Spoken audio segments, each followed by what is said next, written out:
Hello and welcome to another episode of the Future Hospitality Podcast. I'm your host, Jeremy Wells, joined today by co-host Dustin Myers. We are partners at Longitude, a hospitality branding and design group. At Future Hospitality, our goal is to interview the brightest minds in the industry, gathering insights, ideas, and inspiration to share with you. If you enjoy the podcast, please be sure to leave us a review. Thank you for your support.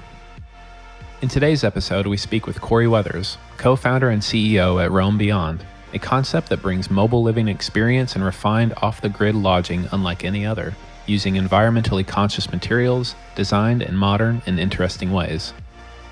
During our conversation, we learn about Corey's background and how the idea came to life, lessons that he's learned along the way, and the exciting future in store for Roam. Well, let's go ahead and dive in. Corey, thank you so much for joining us today. We're really excited to have you on the podcast. Thanks so much for having me. Awesome. We have been enjoying seeing what you guys are doing at Roam Beyond and just the experiences that you're creating. And it's really exciting, really wanting to visit one of these someday. So we're excited to talk about that with you today. Great. We can't wait to have you come visit. It's a pretty remarkable experience we put together. Yeah. So before we dive into Roam and kind of the details and what that looks like, we'd love for our listeners to know a little bit more about you, Corey, and kind of your personal journey and your career path that has led you to where you're at today with Roam.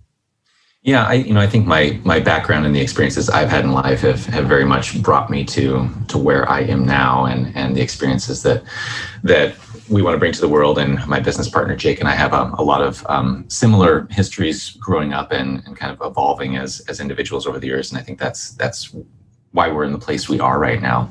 I was pretty fortunate growing up to have a lot of time exploring outdoors. We lived in a very natural area outside Seattle. And early on, elementary school, middle school, I got very into outdoor activities like mountain biking and rock climbing and camping and exploring with friends and with family, and even had a chance to participate in a program in middle school called Outdoor Fitness, which was a pretty revolutionary program that a teacher had put together that taught kids the skills of camping and outdoor activities and outdoor pursuits. And I feel like it's something that should be taught in every school these days. But it really led me down a path of integrating those pieces a lot into my life. And then I went to University of Oregon and got my bachelor's in environmental studies. And obviously, with that kind of a mindset in the 90s, spent a lot of time outdoors down in Oregon as well, and just kind of continued that immersion, which is really what we promote at Roam Beyond, is immersing people in nature. And it was not something I did intentionally. It was just what I enjoyed doing, and being outdoors and going on trips and adventures with friends was a big part of my life. All of that led me to spending some time at a place called Islandwood outside Seattle, which was on an island, Bainbridge Island, just outside Seattle. And it was one of the first true environmental education centers in the country. And I did my first year of my master's degree at that program. And it was actually a very formative time. It was their first full year of operation. And the whole idea was that Washington State had passed an education requirement that all fifth graders in Washington would receive so many hours of environmental education on an annual basis. And in order for that to happen, schools had to have a conduit to integrate that into the curriculum. So Islandwood built a program where kids would come for a 4-day immersive program, overnight program, and meet their environmental education requirement for the state, but more than anything, give them a chance to truly be in a setting that a lot of these kids had never experienced. A lot of these kids were from cities in Seattle, and a lot of them had never left their neighborhood. I'll never forget, we had a group that arrived one day, and we were walking down the trail with these fifth grade students, and one of them turned to me and said, "These trees are so big, when did you plant them?" Just like no concept that these trees had always been there, that we had not planted them as part of the experience. But I think for me, that kind of sent me down a course of really wanting to find more ways in my life to immerse people in the outdoor world and in nature. And so I went on to continue and get my master's in science education, with really a focus on how we create a sense of place for people. But I knew I didn't want to be a classroom teacher. That was not the pathway that I wanted to go down. I wanted to be focused more on bringing people those experiences in a different realm. So that led me into kind of a whole pathway that has gotten me to where I am now with Row and Beyond. I was going to say that's a really cool kind of backstory, and I love the education aspect of it. Also, growing up doing outdoor activities, I think that's one thing that our generation, and I'm speaking for millennials especially, really crave and really need is just getting away from the devices and the screens, and just the memories that can be made in that outdoor experience. And so that's a really cool story about the kids program that you got to help build there. Well, and I think what that propelled me down is exactly what you're talking about, is the idea that people do crave these experiences, and they really want to have these experiences. They want to get outdoors, and in many ways, people want to do it in a sustainable and responsible way. But it takes a kind of a different level of knowledge in order to be able to do that really, really appropriately. And so that kind of takes me on to the next phase of, I think, what moved us towards Row and Beyond, and that was the development of homegrown trailers, which is kind of a cornerstone to the Row and Beyond experience. And homegrown trailers is a manufacturer of, essentially a travel trailer, but think of it like a tiny house that has all of the creature comforts that you might find in a tiny house, but something that's truly portable. And we built the product with the idea of competing with the RV marketplace, not really realizing that the true opportunity was to provide people with experiences, and not, the vessel or the vehicle, if you will, to get them out into nature, but providing that kind of end-to-end experience. It's interesting that in life, Jake and I work a lot on the ideas of transformational travel, and in life there are a lot of these kind of transformational moments that obviously he and I have had, and people who are part of this network have had, that lead us down one pathway. And I have to tell you one more story, because it was a very transitional moment that I think has brought us to where we are now. This was back in 2015, and I was at the time running a sustainability consulting firm, focusing on helping nonprofits and corporate campuses, city governments to develop sustainability strategies, implement those, showcase their success. All of this kind of stemming off of what I have done in the past. And I was asked to give a keynote presentation at a Sustainable Design and Development conference, and we were focusing on resilient infrastructure. So building buildings, designing communities around the idea of how are we going to be resilient to climate change and the ongoing impacts of climate change. And so I spent weeks putting together this presentation about what was going on globally, impacts that communities had experienced or nations had experienced, how they were redesigning, rebuilding, and how they were planning for the future to be more resilient, given the impacts that will happen from climate change. And at the end, I showed a slide of the side project, which was the prototype homegrown trailer. We didn't know it was going to be a prototype at that point. It was just a fun side project, but I called it the Green Trailer Project, and talked about how I had built this to kind of exemplify my commitment to traveling and getting out in nature in a sustainable way, and having something for my family if we ever impact a net, or we're impacted by a natural disaster, that we'd have a way to safely get out of town and get out of Seattle if needed. Maybe I'm a closet prepper with a sustainable twist. I'm not sure. But it was just, for me, it was just a little kind of end to the story. But over the next 2 days at the conference, everyone who came up to me wanted to talk about the trailer and not about this presentation that I had done, talking about, all of these big initiatives around the world. And I thought, man, maybe there's something else here to this little side project. And that's what kind of propelled me forward to launch Homegrown Trailers and be able to provide this product and this opportunity to give people experiences, not knowing, once again, that was going to propel me down the pathway of launching Row and Beyond years later. Yeah, that's really, really cool. And anyone who hasn't seen these trailers needs to look them up, because they're really captivating, and just call out for adventure. Just makes me want to get in one. So I like that tagline, calling out for adventure. That's exactly what they do. That's great. Maybe tell us a little bit more about how you got connected with Jake, and what led from having this cool trailer to creating these places and experiences for people. I think Jake and I led very parallel paths for many, many years, and probably should have connected much sooner than we did. But as with all things in life, connections don't happen until they happen. So we had launched Homegrown Trailers in 2016, And the two things that we were going to focus on was building a fleet for rentals, so that people who couldn't afford or didn't have the means or didn't really, frankly, want to purchase had the ability to rent one and hitch it up to their vehicle and tow it and take it someplace fun and have that adventure and have that immersive experience. We did a really good job of building out resources and trip ideas and all of those pieces. And then the other piece of the business was building and selling to individual customers. Well, two things happened where Jake and I connected through that process. One was we were sending a lot of people out to the Olympic Peninsula on trips and out to Olympic National Park from Seattle. And Jake was running a company at the time called Evergreen Escapes that ran day and multi-day adventures that would, a lot of them that were centered around the Peninsula and the Olympic National Park.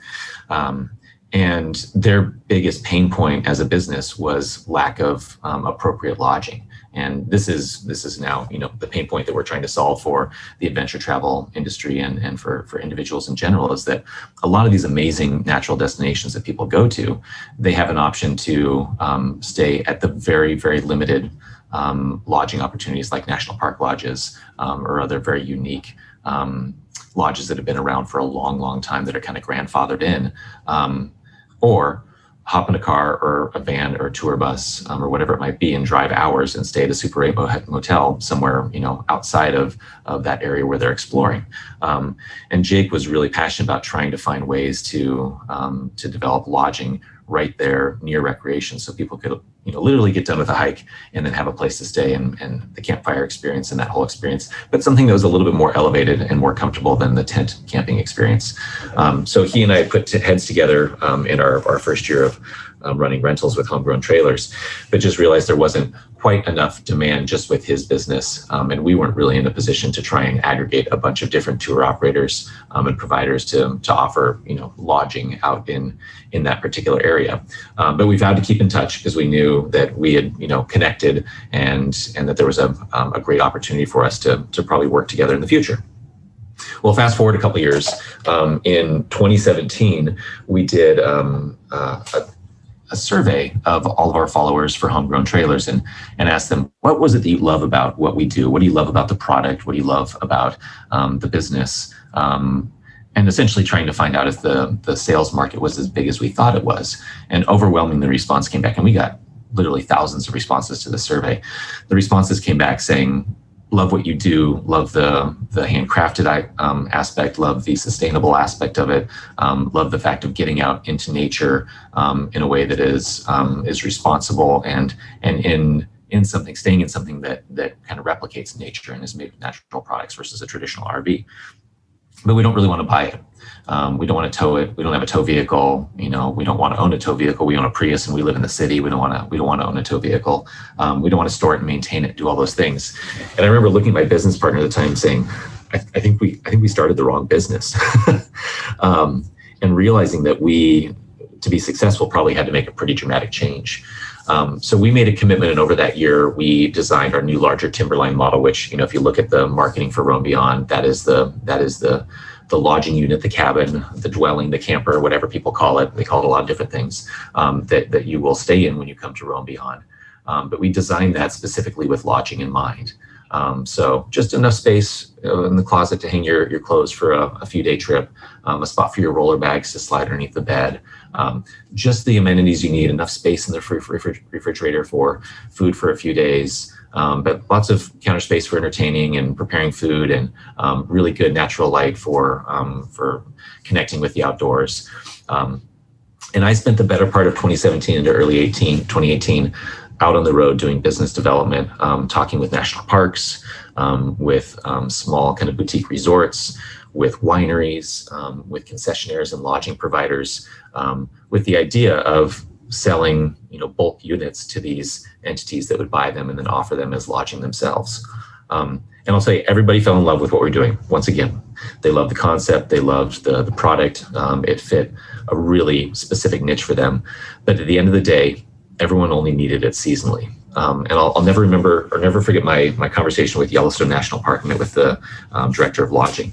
And she said, for years we've been looking for something that we can put into our campgrounds because we know we're missing out on a huge opportunity by not offering something more elevated than RV spots and tent spots. But for Yellowstone, they need something that runs off the grid because there's not power available, something that's hard-sided that bears are not going to get into, so that cancels out the canvas tent piece. Something that is low impact, that's not going to have an impact on the landscape, and something they can move off of the property seasonally because Yellowstone campgrounds are closed in the wintertime, and they need to put everything in storage or away. And she said, until you came on the scene, we didn't even know that it existed. And really, in many ways, it didn't exist before we developed the homegrown trailer.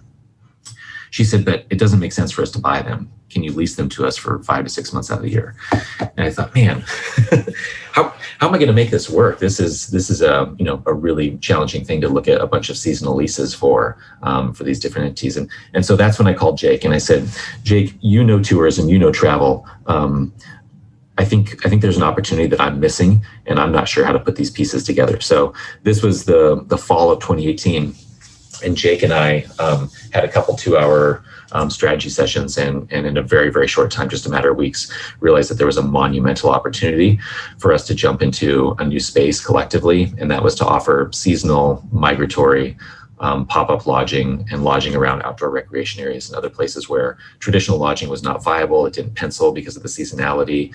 From an impact standpoint, there was no ability to build lodging in these areas, but there was such a need and such a demand to provide lodging in these unique, remote, off-grid, even more sensitive areas. And so we very quickly, in a matter of months, raised initial capital and launched the business. I mean, this went from idea to business to having people on site in about 6 months, from fall of 2018 to early spring of 2019. So it was a very quick evolution, but Jake and I are both big-time visionaries and luckily very well connected, and we're able to pull together a lot of resources in a very short time frame. And so that's how Roam Beyond was born. It's a really cool story. I love particularly the part about how you surveyed your customers and you learned a lot of new information about that and realized, like you said, you're in the wrong business. And it kind of forced you to pivot and to change, like you said. And I think that's a really important step for any business, really, to be able to do that. We do surveys and things like that with a lot of our clients when it comes to the perceptions and the needs of the market and things like that. So I love that you went through that process, and I think that's something that every person could learn from. So that's really cool.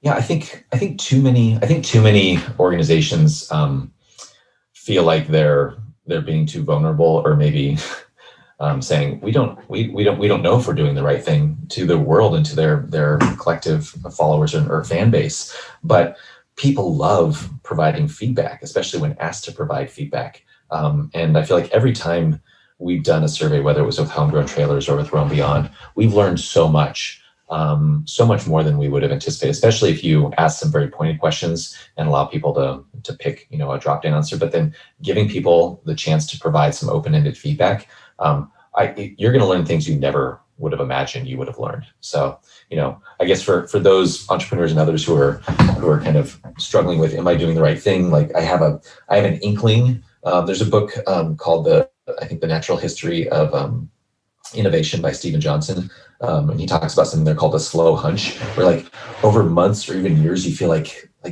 there's something different, something else you should be focusing on. And sometimes it takes that aha moment. And for me over the years, I think those surveys have been that aha moment that I felt like in my bones that something should be run differently or operated differently. And once you get that validation from your customer base and your followers, then it's very easy to make the decision to move in a different direction. Yeah, that's so important. It sounds like since you guys launched Roam Beyond, that obviously it seems like travelers and consumers, as you kind of alluded to, are responding very well to what the concept is. I know that over the last few years, this idea of sustainability and more conscious travel, a lot of people view that as like a trend, I think. Sure. I mean, do you view it as a trend, or do you view it as more than just a trend? It's a really good question, because in fact, Jake and I were just talking about this with a group of our investors last week, as we were talking about kind of the next phase for the company and where we're headed. And Jake hates the word, maybe I shouldn't say hate, but dislikes the word trends, because oftentimes when we talk about things trending, it's something that's going to go away fairly soon. If it's something on Instagram or something on, I've got two girls, young girls, so TikTok, there's all these things that trend, but in a matter of weeks, they're gone. And I think the difference between a trend and what we're seeing is that I think we're seeing a progression towards mainstream. And that's obviously, as an entrepreneur, that's where you want to be. That's where investors want you to be, is moving towards something that is becoming mainstream and becomes kind of integrated into our lives. When I look at and the idea of trends, I hearken back on the term LOHAS, and I don't know if you guys have ever heard that. There used to be an organization called the LOHAS Group that was kind of a demographic focused organization. I think they kind of went away a few years ago because the LOHAS has become mainstream. And LOHAS stood for Lifestyles of Health and Sustainability. And it was a whole set of demographics of this emerging population of people who wanted organic foods and fleece jackets made out of 100% recycled bottles and all of those pieces that, groups like Whole Foods and Patagonia and others, really pushed on in the early 2000s and now have become mainstream. I mean, you can go to an outdoor gear store and you can find 5 different manufacturers that you can buy clothing from that's made out of 100% recycled plastic bottles. Patagonia was the pioneer, but now it's become mainstream. So it wasn't a trend. It is now just the way that clothing is made. The same with organic food and non-GMO and sustainably harvested foods. A lot of small co-ops and then Whole Foods were really kind of the driving force behind that, and it was very much seen as a trend. But now it is mainstream. I look back at when I went to the Eugene, Oregon, in the late '90s for my bachelor's. It was really the first time that I was exposed to the co-op and the natural food grocery store. And granted, there were some fringe ones in Seattle, but nothing in my neighborhood, nothing that I frequented. I was going to Albertsons and Safeway and QFC for my groceries before I went to Eugene. But in Eugene, it was almost mainstream. I mean, all of the grocery stores around campus, everywhere where I and my friends shopped when I was in college, was at the natural food store. And it was what you did.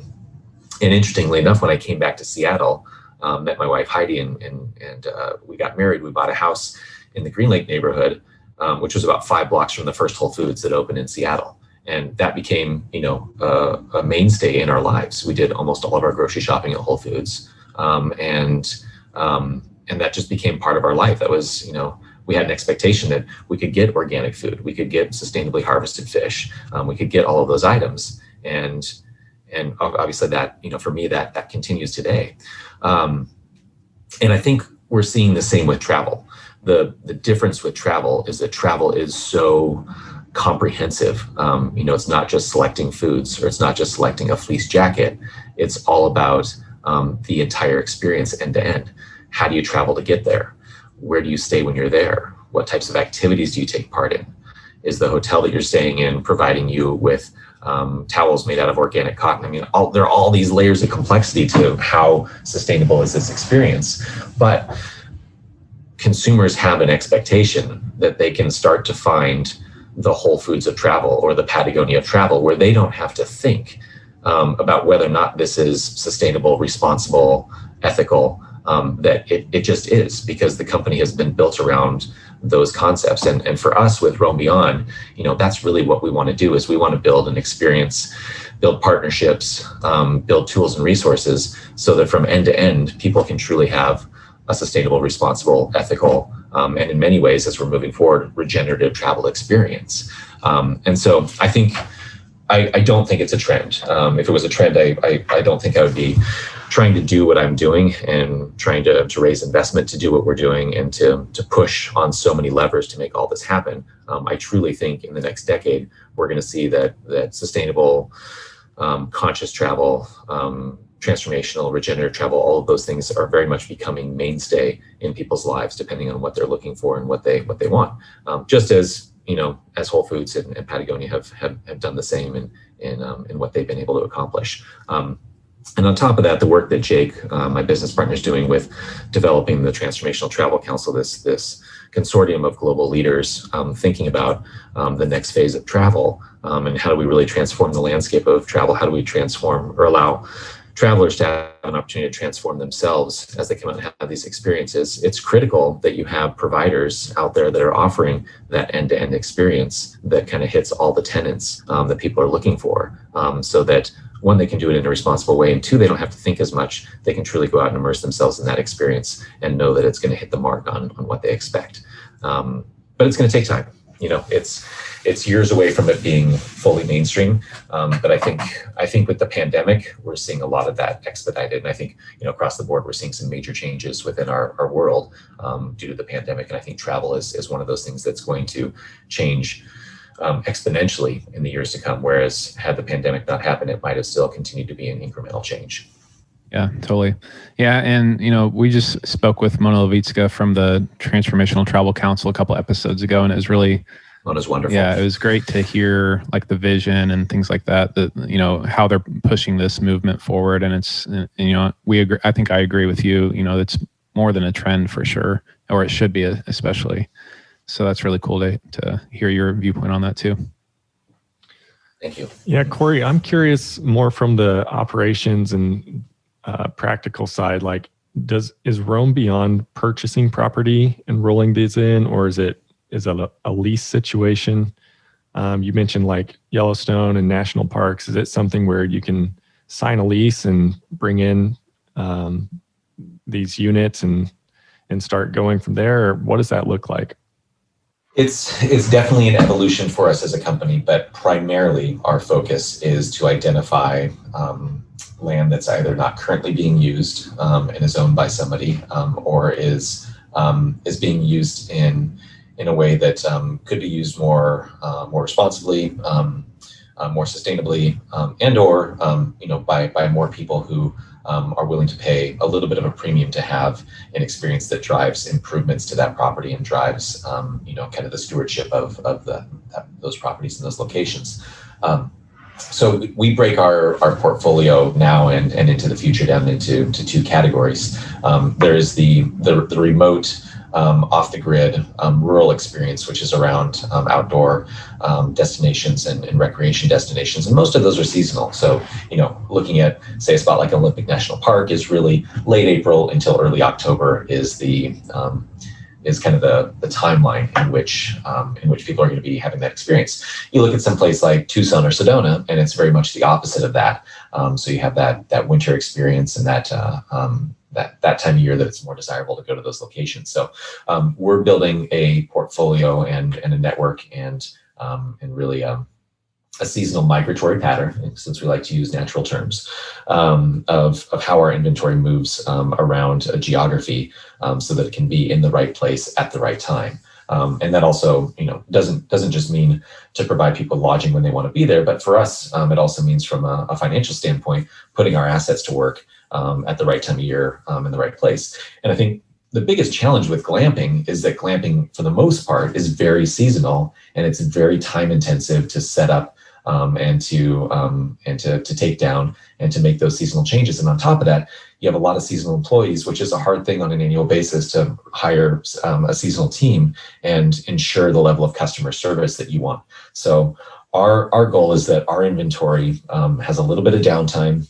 typically in October and April, or November and April. And outside of that, we are moving and setting up our next site and launching our next experience and our next location. And with that, having both team that works in more of an administrative capacity that can be deployed out to sites as needed, but then our site management teams that will move with the seasons as well and are interested in and enjoy living that lifestyle, where they get to kind of live in two different areas throughout the year and manage those sites. So I say that for every 4 or 5 sites that we launch, most of them are going to be within that remote and seasonal capacity.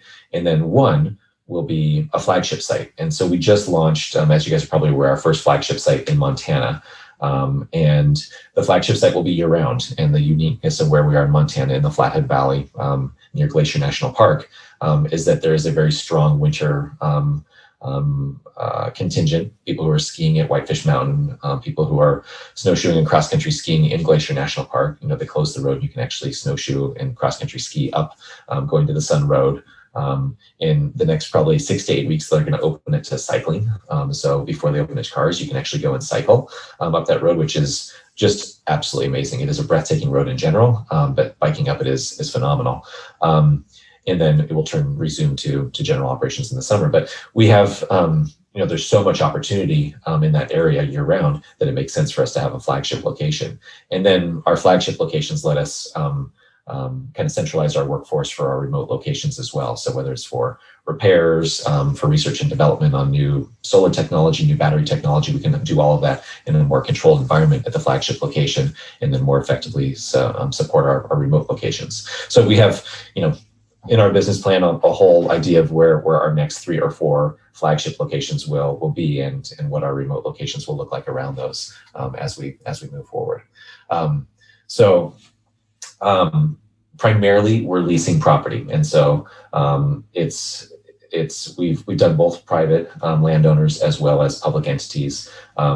Leasing and operating inside a national park is a multi-year process, and it's something we have been working on since 2018, and we're now kind of moving into some more robust conversations around what that will look like.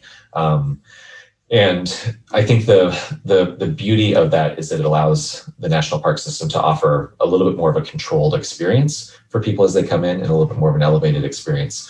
The concern that I have, and I know the national parks have as well, is that we don't want it to be so comprehensive that it takes away the opportunity for people who maybe can't afford to do that type of an experience from having the experience. I mean, national parks and state parks and others are for everyone, and so we have to make sure that that's accessible to everyone. So very much something that's on our mind. But we will continue to focus on the leased seasonal locations and build our portfolio of these flagship properties. And there are a number of ways we're structuring the flagship properties, whether Roam Beyond is purchasing, or we're partnering with a real estate development group, or launching an LLC that would purchase the property. It kind of depends on what's right in terms of timing for the company as we grow, and the best way to access capital, which I feel like I'm getting an MBA in investments right now in terms of all the conversations we're having around those pieces, because it's such an intricate part of the business and the opportunity for us from a growth standpoint.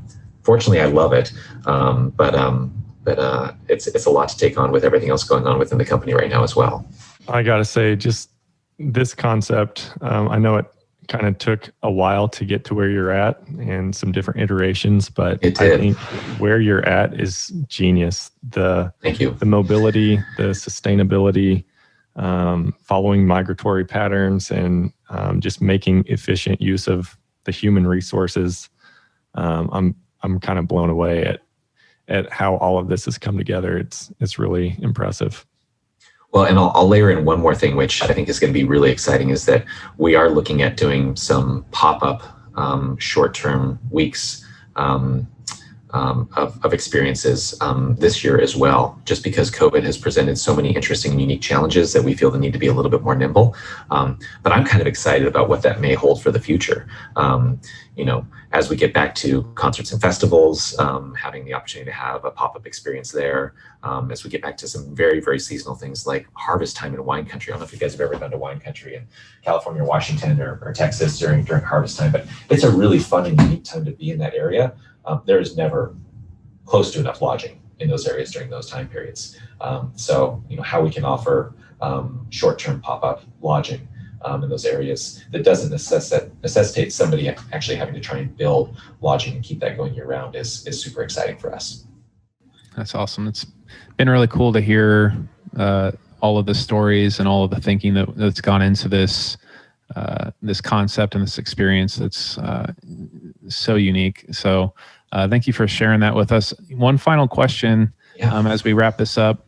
Obviously the name Future Hospitality Podcast, we always like to ask the guests that we speak with, what they're excited about as it relates to travel, tourism, hospitality, or whether it's personally or with your business. So what other things, you already mentioned, kind of alluded to one just a moment ago, but do you have any other things in the horizon that you're really excited about? In terms of where we're headed as a company? Yeah, company or personally, either one. For me, I think what's most fulfilling about the work that I do and my team and I do is being able to provide people with experiences that create those lifelong memories. Some of my best experiences in life are camping, being outdoors, adventuring with friends, with family, and those are things that stick with you for a long time. I think at this point in the evolution of our world, coming out of a pandemic, that desire is going to be stronger than ever. People have been, as we all know, quarantined and cooped up and within their quarantine bubble for almost a year now. And the desire to get back out and travel is pretty strong. We're seeing, we get these weekly trends from a company called Destination Analysts, and they're really looking at the global trends of travel, and the desire and the comfort are really starting to come back in terms of travel. But people are going to make major changes to where they go and what they do. And being outdoors, being naturally socially distant, being exposed to those wide open spaces where there are not as many people as if you went to Las Vegas or the Eiffel Tower, are really, really desirable. And I think they're going to be even more desirable. My concern is that what happens if these natural areas get overrun, and especially overrun with people who haven't had experience traveling in those areas and don't know how to be responsible, don't know how to, kind of bring the right ethics to that experience. They're going to need guide. They're going to need their guidance and support to do it appropriately.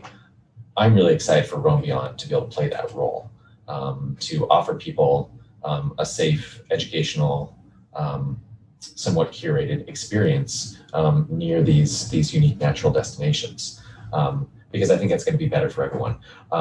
Glacier National Park, their superintendent just gave a presentation talking about what to expect for this summer. And he has two major concerns. One is that October of this last year was the busiest month ever for Glacier National Park in the history of the park, because people wanted to travel. They were finally comfortable traveling again, but they wanted to get out into these wide open spaces. So they decided to hop in the car and drive to Glacier National Park versus the trips they had planned.